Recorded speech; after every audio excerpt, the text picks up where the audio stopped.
I'm smiling, but this story is gonna get a little creepy. Stay tuned. Okay, so this story time is essentially about how after I lost my son, it opened up a portal for something dark to come through. AKA, my house was haunted. So this happened in 2019 around the peak of the pandemic. People were quarantining and isolating, and I had just lost my 2-month-old son due to a rare health condition. To say the least, I was barely functioning. I didn't feel human at all. My spirit literally felt separated from my physical being, and I kind of felt like an outsider looking in onto my life. It was as if in that moment when I lost my son, my spirit literally separated from my human body in order to feel safe. I guess I didn't feel safe inside of my body because that human experience had detrimented me. For the most part, I was pretty numb and just kind of operating out of routine. Yeah, grief will do that too. So fast forward a little bit, about a month after my son passed, my lease was up on my apartment, so it was time to move into my new space. Around this time, me and my ex weren't together. However, we were grief-stricken, and so we decided amongst each other that it was probably best if we navigated this experience together as far as healing. The whole moving process was fairly difficult in itself because I had a space full of baby stuff, but no baby. And so just sorting through all of those things, trying to get rid of them while trying to move into a new space, it was sad. It was very sad, very, very, very, very sad. I went to a very dark space.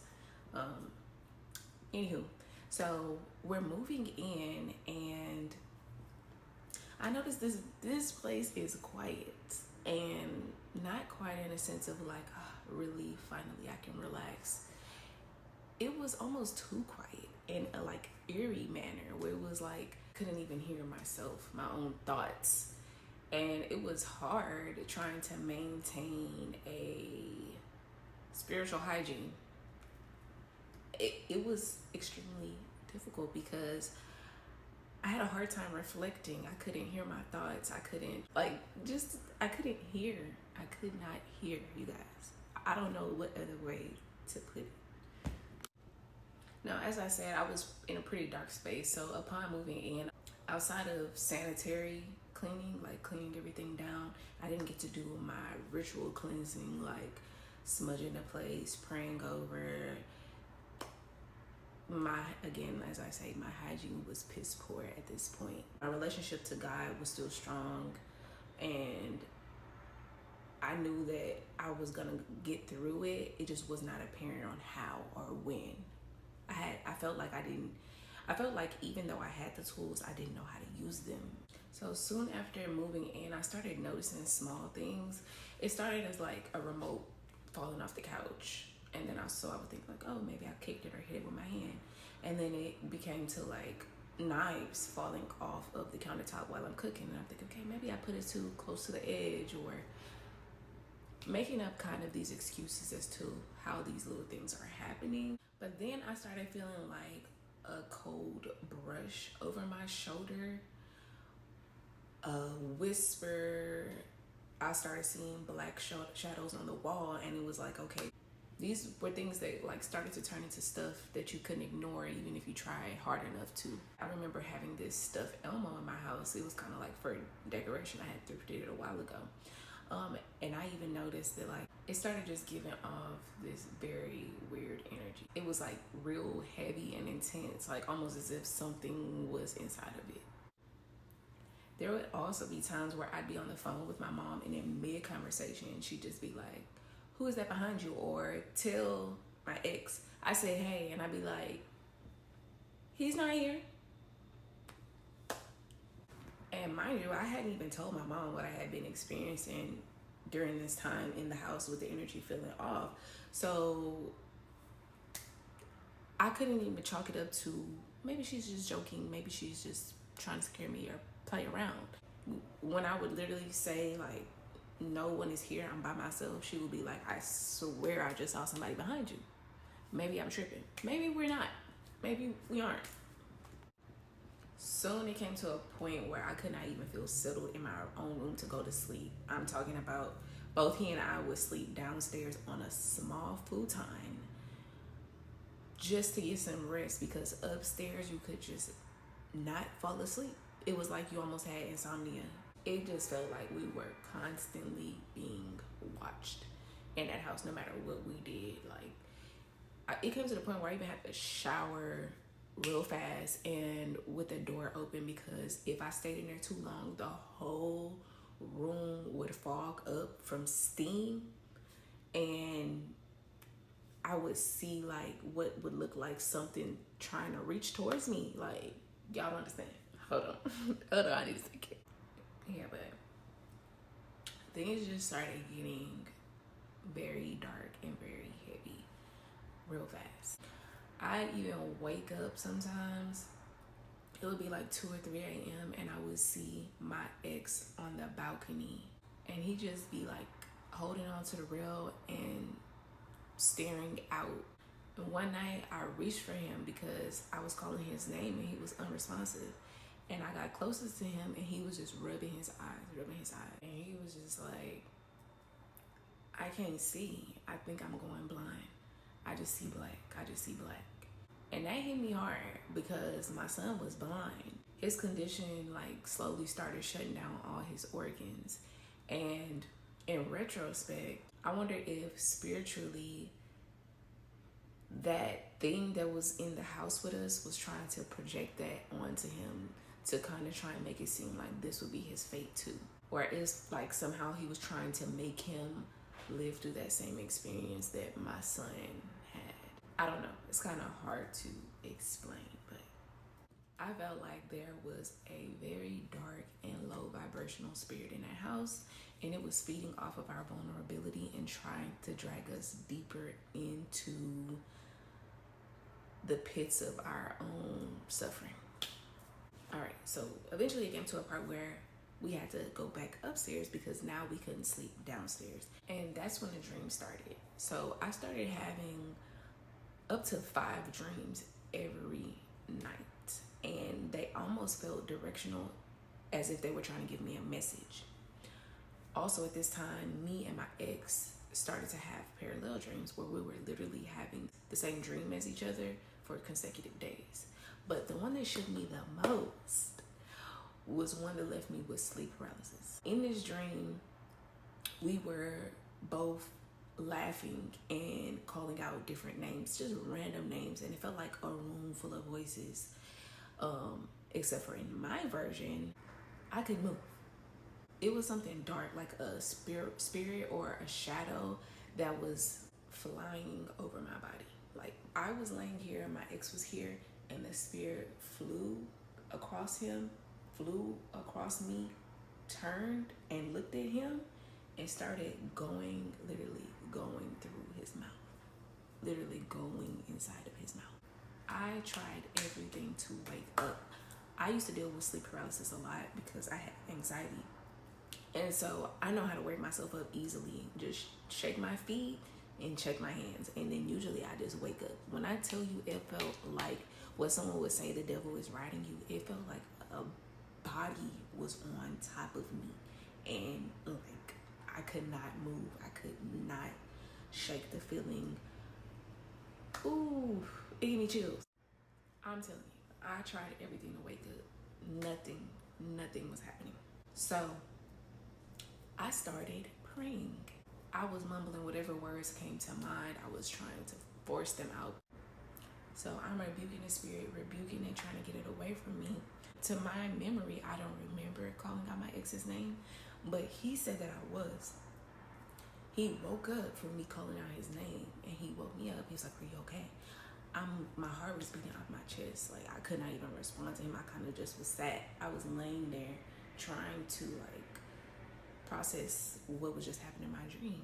He was like, "Yo, I just had the weirdest dream," and started telling me his dream. I'm like, we're having the same dream, except for in mine, this is what happened. Something was attached, and not just to our home, but to us. When I jumped out of bed, I said, we are about to cleanse every part, every inch of this house and every inch of us. I'm talking about, name it, I did it. Dragon's blood, rosemary, black salt, putting blessed things in every corner of the house, holy water on the mirrors, on the walls, doing floor washes, doing spiritual bath cleanses. Like, I'm telling you, we went full throttle. And even still, it always felt like we were always one step behind this spirit. Like, whatever it was, whomever it was, did not want to leave us and did not want us to leave it. It was feeding off of our grief, off of our silence, off of our inability to think clearly or even connect to people outside of us because of what we had went through. Weeks went by and every single day was a battle, for real. Like, we were literally at spiritual warfare. I started to feel trapped. Keep in mind that this was quarantine. So I not only felt trapped inside of the house, but I felt trapped inside of my own body, inside of my own mind. And I started to feel like I was going insane, and maybe I was making up all of these things that I was feeling and I was seeing and that were happening to us. And so I started to pray. And when I was done with that prayer, I said, today I'm going outside. So I got dressed and I went outside. When I got to the car, I noticed that my tire was flat. That was a coincidence. So I went back inside the house. I told my ex, like, my tire's flat, can you put my dummy on? I forgot that I didn't have a jack, but luckily, his homeboy lived in our apartment complex. So he texted him and asked him if we could borrow his jack and we would bring it right back to him after we were done. So his homeboy was like, cool, I'll bring it over to you. What's the unit number or whatever? Now, he had never been to our house before. As he was coming over, he called. He was like, wait, what door number? And my ex repeated it. He told him what door number it was. So my ex was like, I'm gonna just go and try and find him. I don't know if he lost or what. So he opened the door, and sure enough, his homeboy was right by the door, but he was like almost frozen by the door. So he like, you good, bro? So the guy was like, wait, y'all live here?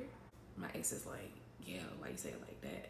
He goes, man, this was supposed to be my unit. They gave me the keys and everything. And when I showed up to move in, it was blood all over the mirrors.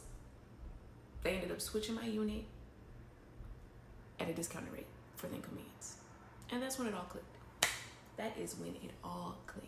This house was not just heavy in grief, it was heavy in history too. And whatever presence was in there, it knew that the two of us were extremely vulnerable and weak. So a few days after that, I'm looking up trying to see if anything is reported, like as far as deaths or crimes in my apartment complex. I even go to the office and ask to speak to the manager because I want to know what happened in my apartment prior to me moving in.